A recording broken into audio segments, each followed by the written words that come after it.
31 May 2021, and I'm joined by MDCT President, Senator Douglas Mwonzora. How are you, sir? I am all right, and I want to thank you for inviting me to your show. And I want to extend a special greeting to Zimbabweans who are living in South Africa. Thank you very much, President. And can you please tell us why you are here today? The Pan-African Parliament is having elections for the president of the Bureau of the Pan-African Parliament. And that race is between the candidate from West Africa. There is now a candidate from East Africa, and there is a candidate from Southern Africa. The candidate from Southern Africa is Senator Chief Fortune Charumbira. So we came here to support the candidate from Southern Africa. This is sensible. We are here advocating for the principle of rotation. Other regions, the Eastern, the Western, and the Central African region have held purple presidents before. Only the Northern and the Southern have not held any positions, any presidents. So we are supporting the Southern African candidate, and I think that it is responsible for us as political party leaders to support one of our own.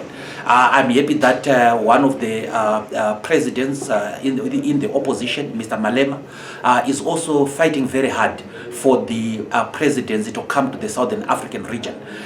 It is important that we support this institution called the Pan-African Parliament. This is because this entails more regional integration. But we have to support democracy within the African Union. The African Union, in its constitutive document, entrenched the principle of rotation. On more than 2 occasions, it has written decisions to the Pan-African Parliament that there must be rotation. It also wrote through the Council to the African Union in the context of NEPAD that there must be rotation among the regions in Africa. And only yesterday, the Legal Council, the Special Legal Council of the African Union, wrote to the Pan-African Parliament to accept and implement the decision for the principle for rotation. And what that would mean under these circumstances is that since the North did not, and the North we are talking of Egypt, Morocco, etc., it did not field anyone. The Southern Africa region fielded only Chief Fortune Charumbira. He is a Zimbabwean, but the most important thing is that he is from Southern Africa. It will leave him as the candidate who is going to be elected unopposed. And we do support that. It is an important thing that we should do. We should support SADC. We must be proud of our region, and we must work together in our region. But we also must work for the unity of Africa. Okay, so Mr. President, when are we going to know the results of these elections? Right now, there was a lot of chaos that was happening because some of the delegations were refusing the principle of rotation. And these are mostly from the Francophone world. And I'm very saddened as a politician that Africa seems to be divided between Francophone and Anglophone. And there seems to be an intention to dominate others. I think it is wrong. The heads of state under the African Union constitutive document rotate, SADC rotates, ECOWAS rotates. And it is important that the Pan-African Parliament must not act like a rogue organization. It must follow the principles set by the African Union. But also, we have to take into account what is happening in the various countries. As you may all know, Mali has had 2 coups in succession. And I understand that it has been removed from ECOWAS, suspended from ECOWAS, and it looks like it's a question of time the African Union may set in. It will be rather awkward if it was to be rewarded with a position of president of the Pan-African Parliament. And we are arguing that way. And we think that it is Southern Africa's turn. But we will also be advocating that after Zimbabwe has taken the chairpersonship, when the Southern African comes back, it must go to a citizen of another country. That is the most sensible and responsible thing to do. So we are here to support Africa. We are here to support the candidature of Southern Africa. Okay, I think that is very clear, and I think let's conclude with the events back at home in the MDCT. When is your own Congress going to be held? As you know, the MDC Congress had the MDCT had its Congress on the 27th of December 2020, and it was an extraordinary Congress. That is the Congress that was won by myself. We are going to be having the ordinary Congress. This is the Congress where we are electing everybody from the branches, ward executives, district executives, provincial executive, up to the national executive. And we are going to have an election for president as well. Of course, I'm standing in that election, and all those people who are interested in the presidency are free to contest. But the date will come from the meeting that we are going to have of the National Executive and the National Council. We could not have that meeting last week because most of the leaders were traveling. Dr. Kupe, myself, we came down here.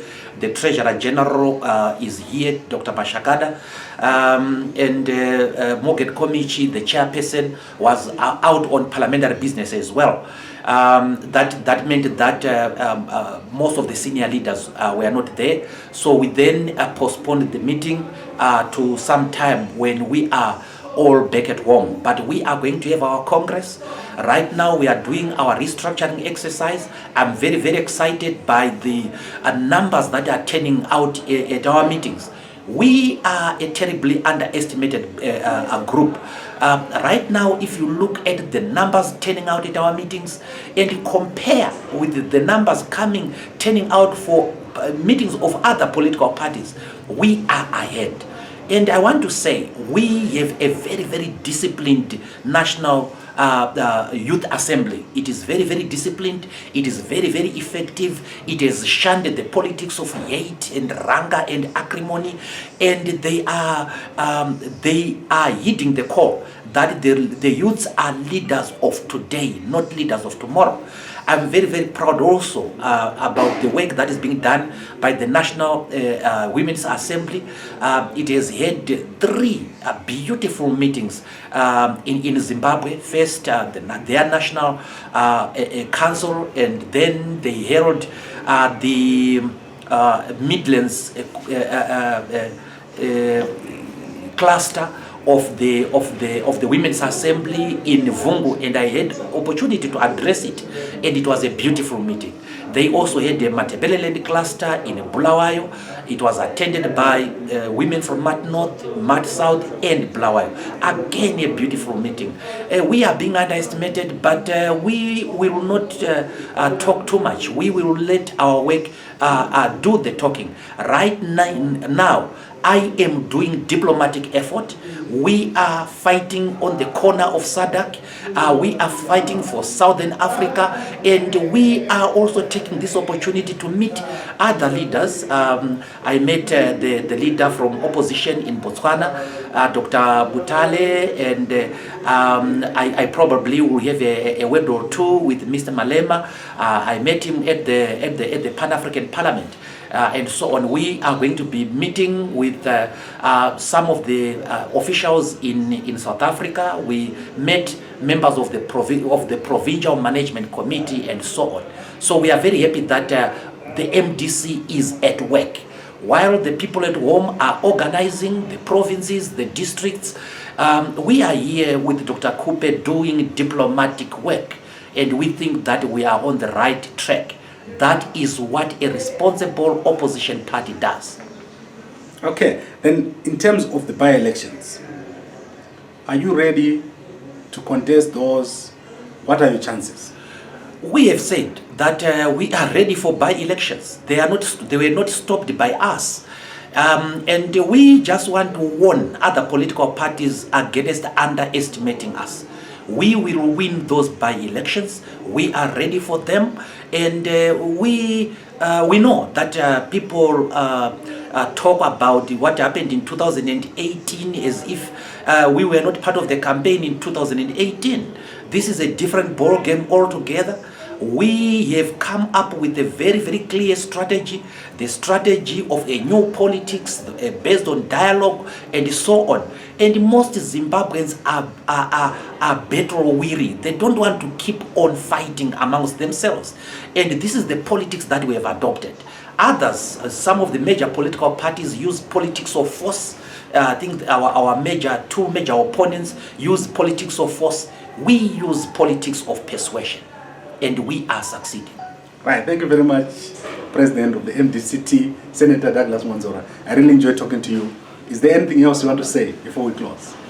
I just want to say that all Zimbabweans must heed to the message that we are giving, that there is no need for hate language. There is no need for violence. I see that there are some people who are fighting, members of the same political party. We were told that Mr. Chamisa's youth assembly members were busy assaulting each other in Masvingo. We do not require that type of politics anymore. Now Zimbabweans must love their country first, must love each other more, must accept that we have diverse opinions. I am very, very happy that most Zimbabweans are heeding to this new political approach. There is no need of violence. There is no need of hate language. We must adopt the politics of rational disputation and tolerance.